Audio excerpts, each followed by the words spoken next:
Sejam bem-vindos à nossa segunda aula de Recursos Humanos na Administração Pública. Sou a professora Laís Cristina e compartilharemos conhecimentos em nosso segundo encontro da disciplina de Recursos Humanos na Administração Pública.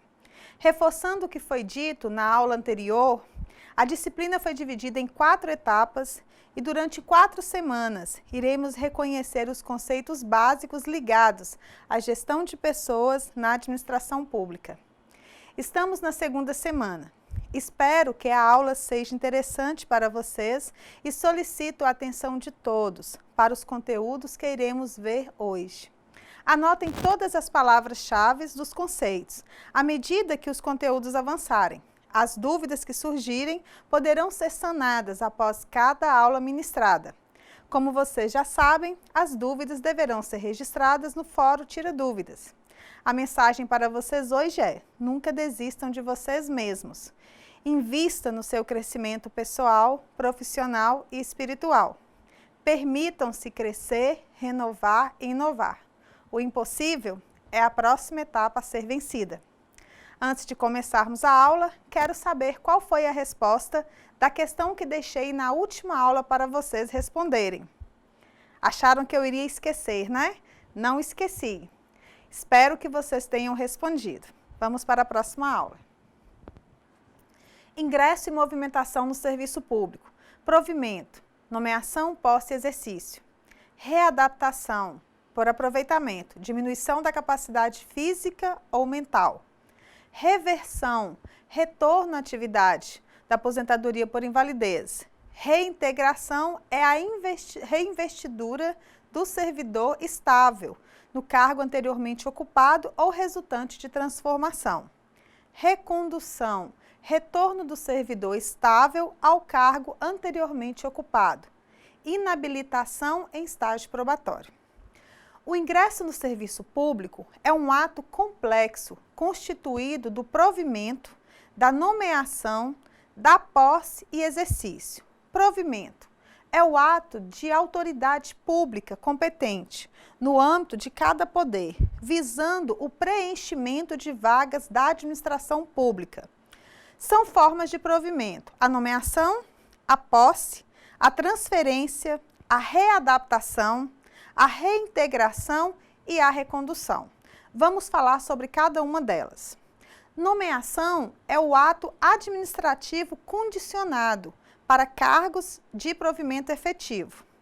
A aprovação de concurso público, o que, por exclusão, é dispensada a nomeação para cargos comissionados e que determina o momento concreto de ingresso no serviço público, na condição de seu agente. A nomeação pode ser feita em caráter vitalício, efetivo, em comissão e em substituição. Posse é o ato de assinatura do respectivo termo pelo interessado, no qual deverão constar as atribuições, os deveres, as responsabilidades e os direitos inerentes ao cargo ocupado, que não poderão ser alterados unilateralmente por qualquer das partes, ressalvados os atos de ofício previstos em lei, e que completa a investidura em cargo público. O ato da posse exige atestado médico comprovando aptidão ao exercício da função, ou seja, que o candidato ao cargo público tenha condições físicas e psíquicas para exercer sua função. Declaração de bens e valores, tudo que estiver em nome da pessoa deverá ser declarado, inclusive valores financeiros. O objetivo deste ato é avaliar a variação patrimonial da pessoa em relação à sua renda e o período que está na função pública. Os enriquecimentos ilícitos são identificados através da análise desta evolução patrimonial. Exemplo: se Marcelo tem uma casa avaliada em R$40 mil e R$540 nas contas bancárias, passou em um concurso público para motorista do SAMU e tomou posse. Marcelo recebe R$2.300 por mês e em 6 meses apareceu com uma aquisição de um veículo quitado no valor de R$ 64 mil e ainda comprou um lote comercial, dando de entrada R$ 20 mil. A pergunta é: qual a origem do dinheiro, uma vez que ele não vendeu o seu único bem, que era a casa? Não ganhou em jogos como a loteria. Não tem outra fonte de renda. Não recebeu doações? São perguntas sem respostas. E, por último, apresentará a declaração de que não exerce outro cargo público inacumulável. A legislação vigente define o prazo de 30 dias, contados do ato de provimento para assinatura do termo de posse, salvo sobre exceções previstas em lei, como licença médica e maternidade. Exercício ou entrar em exercício, termo muito corriqueiro entre servidores, significa o efetivo desempenho das atribuições do cargo público ou da função de confiança. O exercício deverá ser iniciado até o limite de 15 dias, contados da data da posse, sob pena de exoneração ou do ato de nomeação tornar-se sem efeito. Esse prazo pode sofrer redução ou dilatação, nos casos em que o servidor deva entrar em exercício em local diverso do seu domicílio, em virtude de remoção, redistribuição, requisição, cessão ou exercício provisório, devendo o prazo assinado ser contado a partir da publicação do respectivo ato. Sempre ressalvados os impedimentos legais, legais. Já a readaptação é o ato de aproveitamento do servidor em cargo de atribuições ou responsabilidades compatíveis com a sua atual capacidade física e ou mental. Para ocorrer a readaptação, faz-se necessária a apresentação da perícia médica, que solicitará esta readaptação. O atendimento ao laudo pericial será efetivado em cargo de atribuições afins, respeitada a habilitação exigida, nível de escolaridade e equivalência de vencimento. Na hipótese de inexistência de cargo vago, o servidor exercerá suas funções como excedente, até a ocorrência da vaga na carreira ou no cargo. Se considerado incapacitado, o servidor será aposentado. O próximo termo é a reversão. É o retorno à atividade de servidor aposentado por invalidez quando, por junta médica oficial, forem declarados insubsistentes os motivos da aposentadoria. Então, a reversão será no mesmo cargo ou para o cargo resultante de sua transformação. Na hipótese de encontrar-se provido o cargo, o servidor exercerá suas atribuições como excedente. Reintegração é a reinvestidura do servidor estável no cargo anteriormente ocupado ou no cargo resultante de sua transformação, quando invalidada a demissão por decisão administrativa ou judicial, com ressarcimento de todas as vantagens.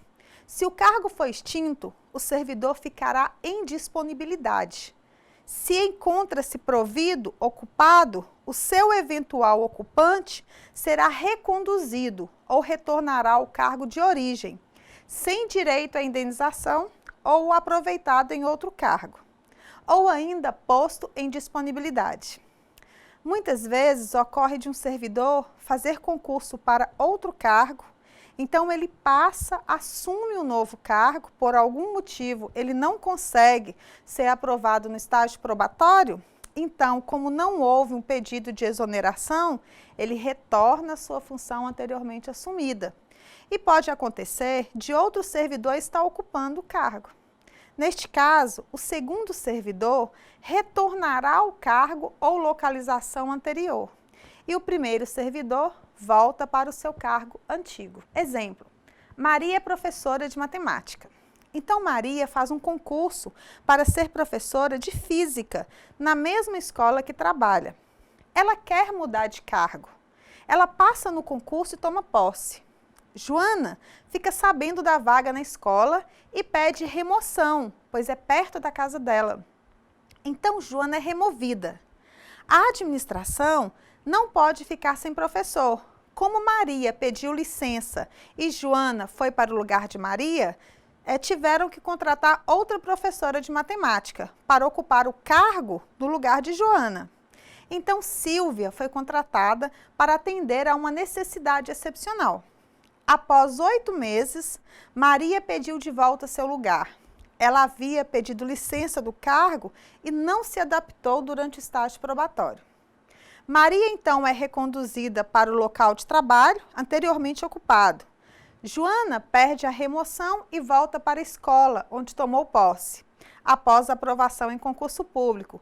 E Silvia terá o seu contrato rescindido.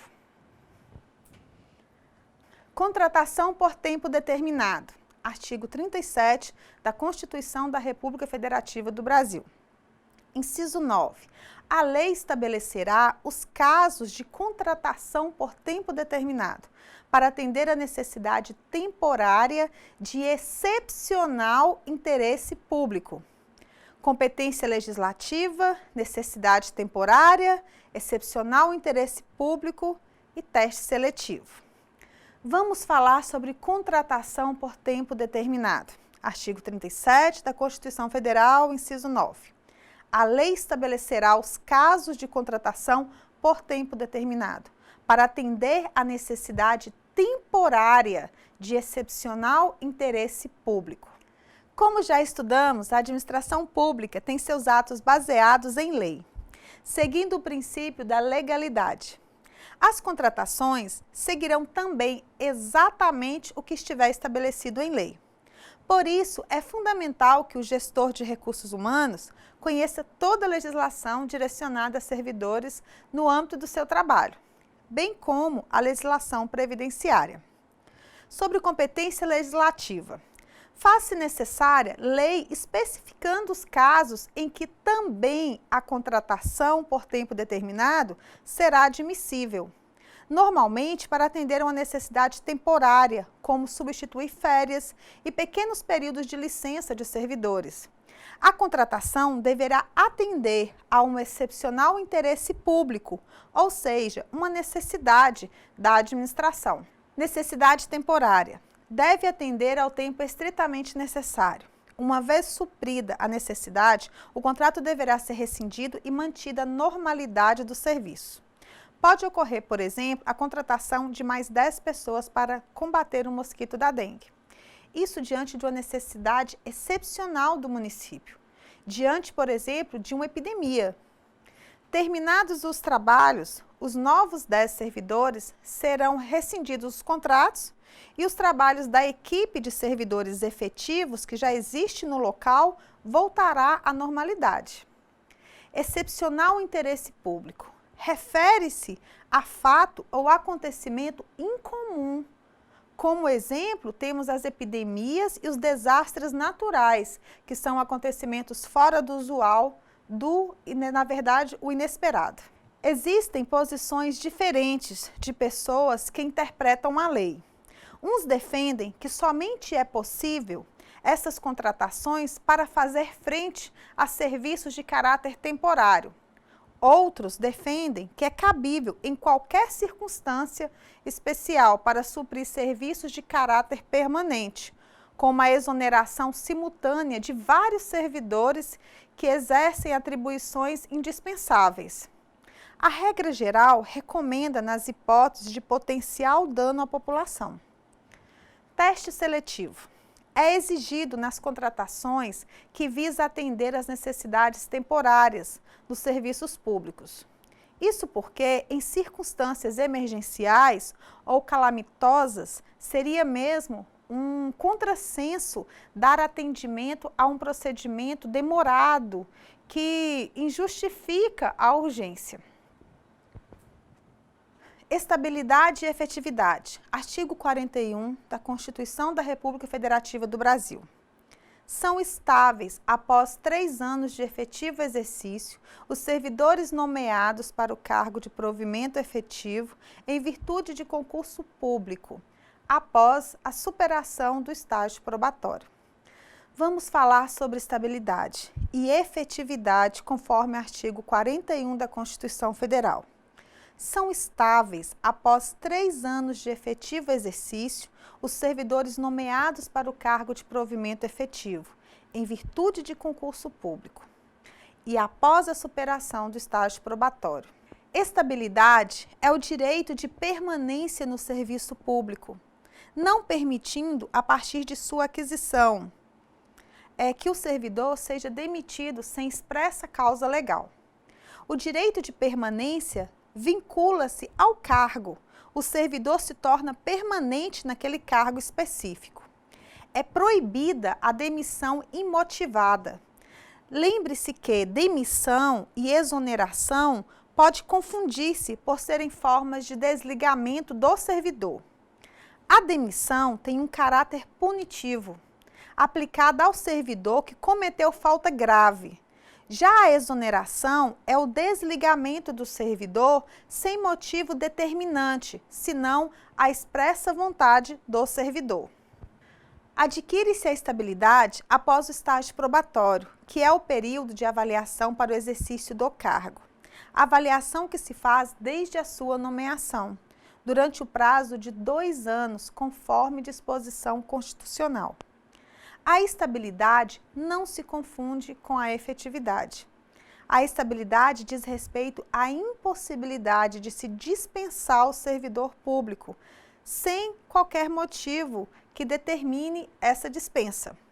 Já a efetividade, que é a titularização de cargo, é qualidade daquele que se alçou ao cargo diante de nomeação de provimento efetivo, em razão de uma aprovação em concurso público e em estágio probatório. Não há outra forma de se obter a titularidade de cargo de provimento efetivo na administração pública. A estabilidade tem como característica principal o critério objetivo, isto é, o decurso do tempo, enquanto no estágio probatório o critério é subjetivo, pois afere a aptidão e a capacidade do servidor para o cargo. Outra questão é que a estabilidade tem características constitucionais, ao passo que o estágio probatório é infraconstitucional, ou uma vez que é estabelecido em leis ordinárias, que digam respeito a cada esfera política. O servidor efetivo não estável mereceu, contudo, certa proteção contra a dispensa injusta. Não há, é certo, necessidade de inquérito administrativo para que sua exoneração se concretize, mas deverá ser fundamentada. Perda do cargo público. Artigo 41 da Constituição da República Federativa do Brasil. Parágrafo 1º. O servidor público estável só perderá o cargo. Inciso 1º. Em virtude de sentença transitada em julgado. Inciso 2º. Mediante processo administrativo em que lhe seja assegurada ampla defesa. Inciso 3º. Mediante procedimento de avaliação periódica de desempenho, na forma de lei complementar, assegurada ampla defesa. Vamos falar agora sobre a perda do cargo público. Ainda no artigo 41 da Constituição Federal de 1988, no parágrafo 1º, podemos extrair a seguinte normatização: que o servidor público estável só perderá o cargo, ou seja, há possibilidade de perda do cargo. Contudo, não é em qualquer situação. O legislador deixou claro na norma em quais as hipóteses isso se processaria. Vamos conhecer as hipóteses. No inciso 1, temos a primeira, em virtude de sentença transitada em julgado. Bem, temos novas informações, então. O servidor, após ter êxito na prova do concurso público, tem que passar por perícia, que vai analisar se o mesmo tem capacidade física e mental, tem que comprovar o cumprimento de suas obrigações como cidadão, depois toma posse, entra em exercício, assumindo as suas funções E agora, nós levantamos as possibilidades do mesmo perder o cargo conquistado. Nesta primeira hipótese, temos uma perda forçada, após sentença judicial transitada em julgado. Resultará de efeitos da sentença penal condenatória, a ser decretada sempre que vier a ser verificada uma das situações cuidadas no artigo 92 do Código Penal Brasileiro. No artigo 92 citado, do direito penal, consta que quando houver a aplicação da pena privativa da liberdade, crime contra a administração, por tempo igual ou superior a 1 ano, ocorrerá a perda do cargo, função pública ou mandato eletivo. Mas em quais crimes acontecerá esse fato? Será para todos os crimes? Não. Será nos crimes de abuso de poder e violação do dever para com a administração pública. Existe outro caso? Sim. Quando for aplicada pena privativa de liberdade por tempo superior a 4 anos, nos demais casos.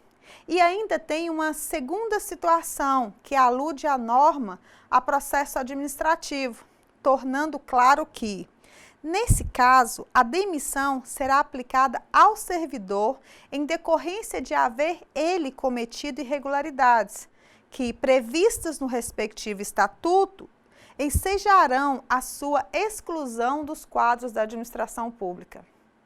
Então, vamos resumir. Se o servidor estiver cumprindo pena privativa de liberdade, preso, em decorrência de crime contra a administração pública, com sentença penal condenatória de 1 ano ou mais, perderá o cargo público, ou se cometeu crime cuja sentença foi maior que 4 anos, também perderá o cargo público. Observe que o crime não é contra a administração pública, também perderá o cargo do mesmo jeito. E a segunda situação é que se em um processo administrativo ele tiver infringido o estatuto, cometendo irregularidades, que tem como consequência a perda do cargo, ele também estará fora da administração pública, mediante processo administrativo, em que lhe seja assegurada também ampla defesa. Já comentamos sobre essa situação. Se o servidor estiver respondendo o processo administrativo, onde a situação de irregularidade se torna inquestionável, mesmo assegurado ao mesmo a ampla defesa. Mediante procedimento de avaliação periódica de desempenho, na forma de lei complementar, assegurada também ampla defesa. A avaliação periódica é realizada pela administração pública, com critérios estabelecidos em lei. Reintegração. Artigo 41 da Constituição da República Federativa do Brasil. Parágrafo 2º. Invalidada por sentença judicial a demissão do servidor estável, será ele reintegrado e o eventual ocupante da vaga, se estável, reconduzido ao cargo de origem, sem direito à indenização, aproveitado em outro cargo ou posto em disponibilidade, com remuneração proporcional ao tempo de serviço. Vamos analisar a reintegração, conforme artigo 41 da Constituição da República Federativa do Brasil. Esta reintegração de origem constitucional refere-se à volta do servidor estável à sua condição original, por força de sentença judicial, que considere inválida sua demissão.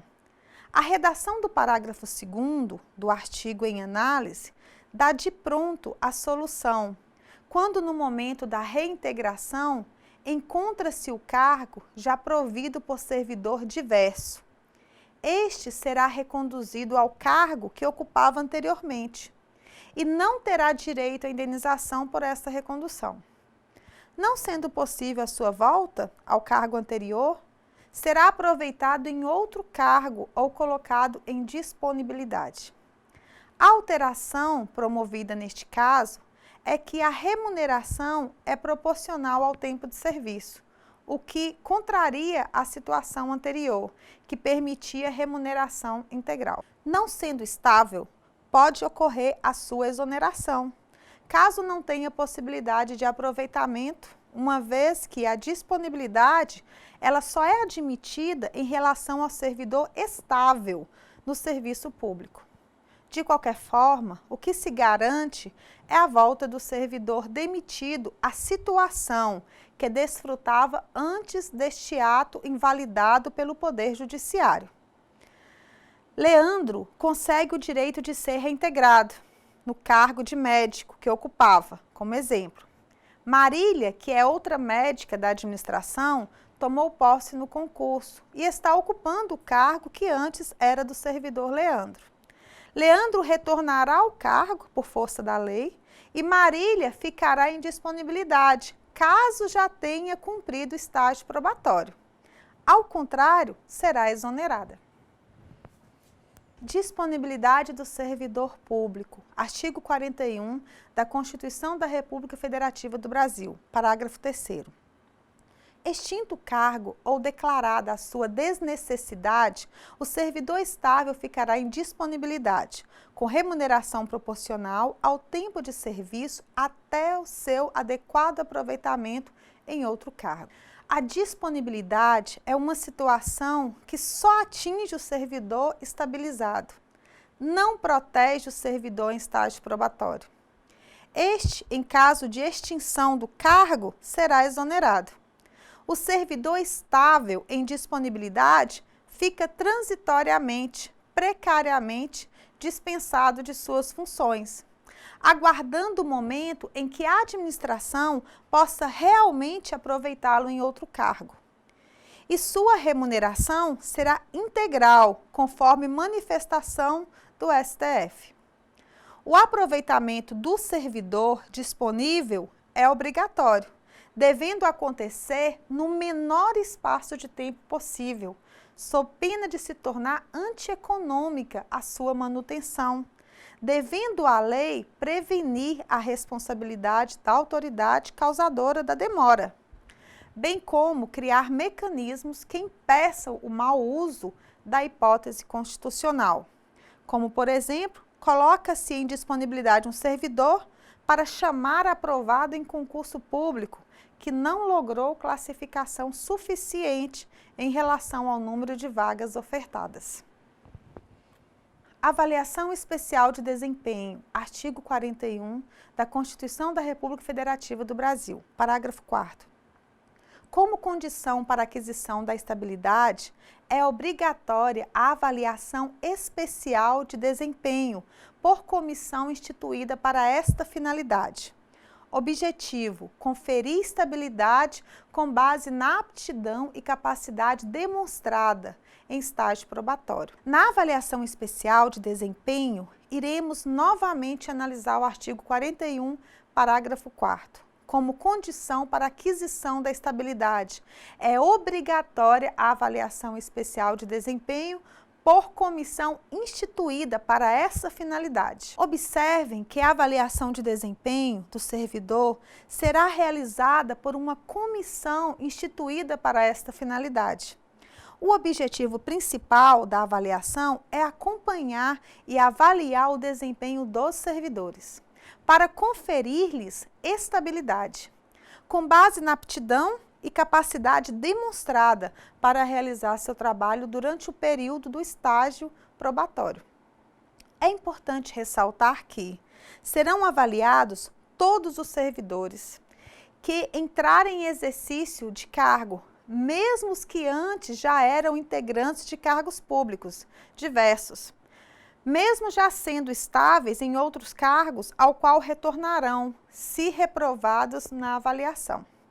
O objetivo da avaliação especial de desempenho é conferir estabilidade com base na aptidão e capacidade demonstrada durante o estágio probatório e garantir melhores profissionais para exercerem as funções públicas. Quem ganha com tudo isso é a sociedade. A avaliação especial de desempenho é um processo de contínuo acompanhamento do desempenho do servidor durante o período do estágio probatório. E também para avaliação no plano de cargos e salários, progressão salarial por mérito e promoção, com o mesmo objetivo. Estágio probatório. Número 1. conhecer o potencial do servidor. 2. Valorizar e reconhecer o servidor que faz um trabalho bem feito. 3. Permitir o recebimento do adicional de desempenho e do prêmio por produtividade. 4.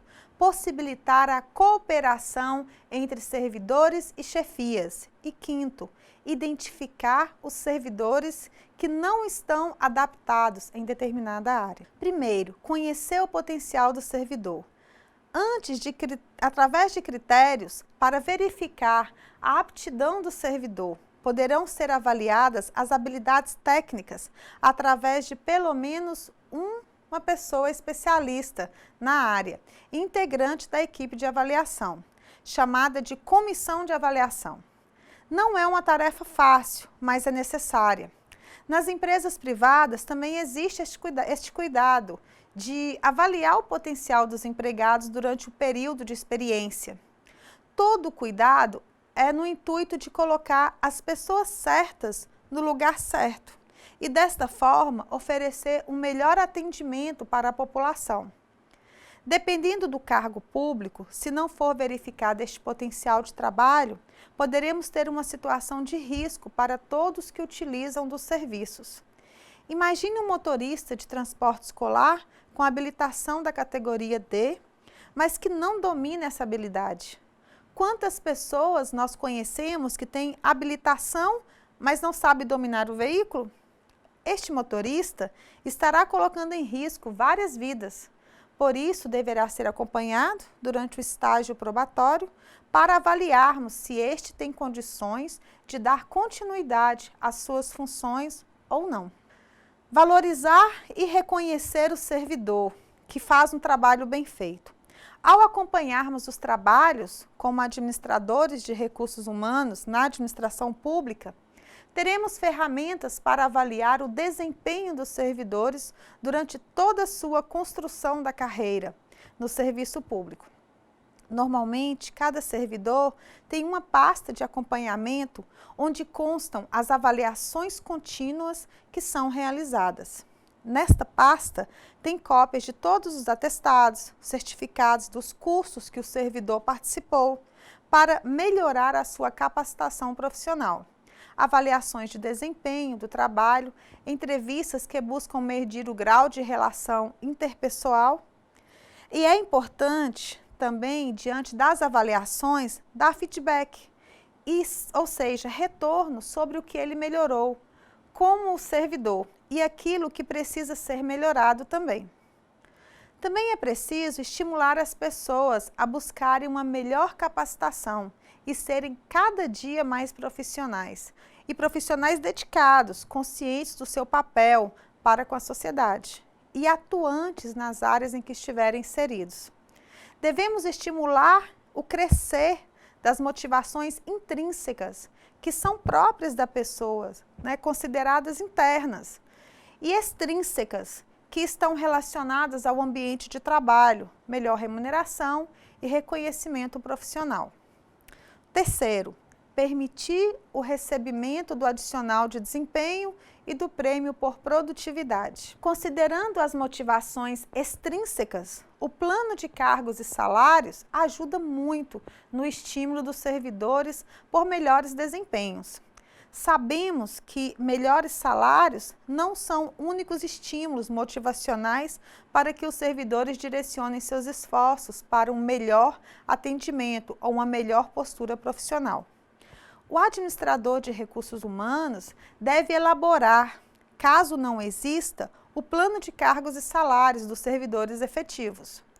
Outro ponto importante é que, normalmente, o plano de cargos e salários, ou seja, a sua evolução salarial, está direcionado para servidores efetivos, enquanto em estágio probatório não é possível participar dessa evolução salarial, por desempenho ou mérito. Isso quer dizer que somente depois da efetivação como servidor é que o mesmo poderá participar destas avaliações. Quarto, possibilitar a cooperação entre servidores e chefias. Durante as avaliações, poderemos definir entrevistas que busquem medir o grau de cooperação entre servidores e entre servidores e chefias. Não é uma tarefa fácil, mas é uma forma de diagnosticar, ou seja, verificar e medir o grau de envolvimento profissional e pessoal no ambiente de trabalho. E esse envolvimento constrói equipes de trabalho ou destrói as equipes de trabalho. Na administração de pessoas, temos que ter muito cuidado nas avaliações. Existem em muitas equipes o que vulgarmente chamamos de fruta podre. Isso porque dentro de uma cesta de frutas, uma fruta apodrece as outras. Normalmente, outras são atingidas por fungos e bactérias. Tem pessoas que têm essa capacidade de desconstruir equipes de trabalho. Então, você tem um problema nas mãos. Se o servidor é efetivo, você terá mais trabalho, porque somente diante de uma situação de abertura de processo administrativo é que o mesmo poderá ser advertido ou perder o cargo. Na verdade, toda a ação do administrador depende do estatuto ou da lei que rege os servidores, mas não deixa de ser um desgaste para o administrador de recursos humanos. Quinto, identificar os servidores que não estão adaptados em determinada área, mas que podem melhorar seu desempenho em determinada área. Como administradores de recursos humanos, acompanhamos a vida laboral dos servidores. Labor é sinônimo de trabalho. Então, é comum identificarmos servidores que não estão adaptados às funções do cargo. Pode ocorrer, por exemplo, de uma técnica de enfermagem não se adaptar ao pronto-socorro, porque psicologicamente ela não tem estrutura emocional para os atendimentos. E ser, por outro lado, excelente profissional para vacinas, injeções, pulsar veias e atenção a internos no hospital. Então, movimentar essa pessoa para outra área, no mesmo cargo, exercendo outra função, é a melhor opção, pois a servidora irá trabalhar motivada e muito mais satisfeita por fazer o que sabe e gosta. Identificar necessidades de capacitação. Percebemos muitas vezes as mesmas pessoas fazendo todo tipo de capacitação às custas da administração pública. Como administradores, estas capacitações têm que atingir um percentual por área. Deve haver um planejamento. Outro fator importante é que todo o material do curso pertence aos servidores daquela área. Não pode ir para a casa do servidor. Deve servir de material de apoio para o uso do setor. E também toda a capacitação dos servidores deverá ser multiplicada. Exemplo, Márcia trabalha na Secretaria da Fazenda de um município. Ela participa de uma capacitação com recursos do município sobre ISS-QN. Quando a mesma retorna da capacitação, todo o material será disponibilizado para os demais servidores da secretaria e ficará à disposição do setor como um acervo bibliográfico, uma mini biblioteca especializada. Além disso, ela terá que chegar e fazer uma reunião compartilhando as informações com a equipe. Caso não tenha material disponibilizado pelos organizadores, Márcia fará um relatório técnico e cópia deste será compartilhado para os demais colegas. Desta forma, estamos otimizando recursos humanos e financeiros. Sétimo, que é aprimorar as habilidades pessoais e profissionais. Sempre estimular as habilidades pessoais e profissionais. O administrador tem este papel de estar sempre criando situações de estímulo. Vou citar um exemplo. Em maio, temos o Dia dos Garis. O administrador poderá programar um evento um horário em que a maioria possa participar com palestras sobre contaminação, segurança no trabalho e logo após um jantar para todos. Além de valorizar a categoria, vai trabalhar a estima pessoal das equipes de trabalho. Pode também fazer uma eleição da mais bela gari. Enfim, usem a criatividade.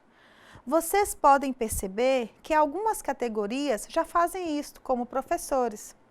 Já outras parecem ser esquecidas e isso não é bom. Oitavo, contribuir para o crescimento profissional e para o desenvolvimento de novas habilidades. Identificar as necessidades e as diferentes formas que motivem o desenvolvimento de novas habilidades. Inclusive, permitir a criatividade do servidor, atribuir a todos situações novas, como, por exemplo, as comissões de avaliações de desempenho poderão ser renovadas a cada 6 meses. Esta atitude estimula o crescimento profissional e o servidor se sente valorizado. Nono, aferir a aptidão do servidor para o desempenho de suas funções. Esta avaliação de aptidão ela é contínua e requer acompanhamento de perto por parte do administrador. Décimo, conferir estabilidade ao servidor considerado apto e exonerar o servidor considerado inapto.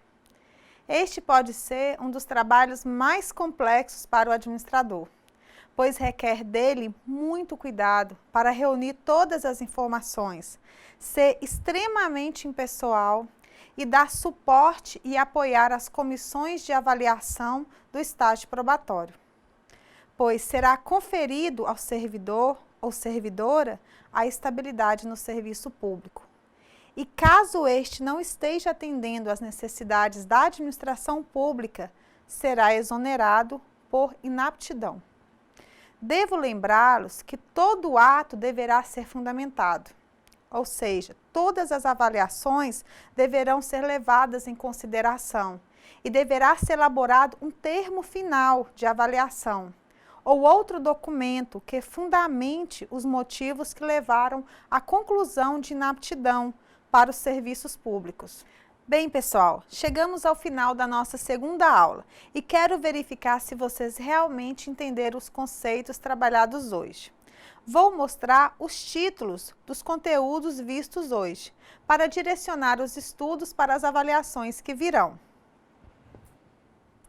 Pontos fortes da aula: movimentação no serviço público, contratação por tempo determinado, estabilidade e efetividade, ingresso e movimentação nos serviços públicos. A importância do estágio probatório. 1. Movimentação do serviço público. Tentem responder: quando ocorrerá a movimentação? Todos os servidores podem movimentar? Defina cada uma das movimentações com suas palavras. 2. Contratação por tempo determinado. Em que situações poderão ocorrer as contratações? Qual a importância dos princípios nas contratações por tempo determinado? Terceiro ponto, estabilidade e efetividade. Qual a diferença de estabilidade e efetividade? Quarto, ingresso e movimentação no serviço público. Como ocorre o ingresso no serviço público? Quinto, a importância do estágio probatório. O que é estágio probatório? Qual o período do estágio probatório? O que são as comissões de avaliação? O que acontece se o servidor não obtiver êxito no estágio probatório? Obrigada pela atenção de todos. A nossa aula chegou ao fim. Eu desejo a todos vocês bons estudos, uma semana renovada e muita saúde e fé, porque o restante nós temos condições plenas de realizar. Um abraço a todos, até a próxima aula.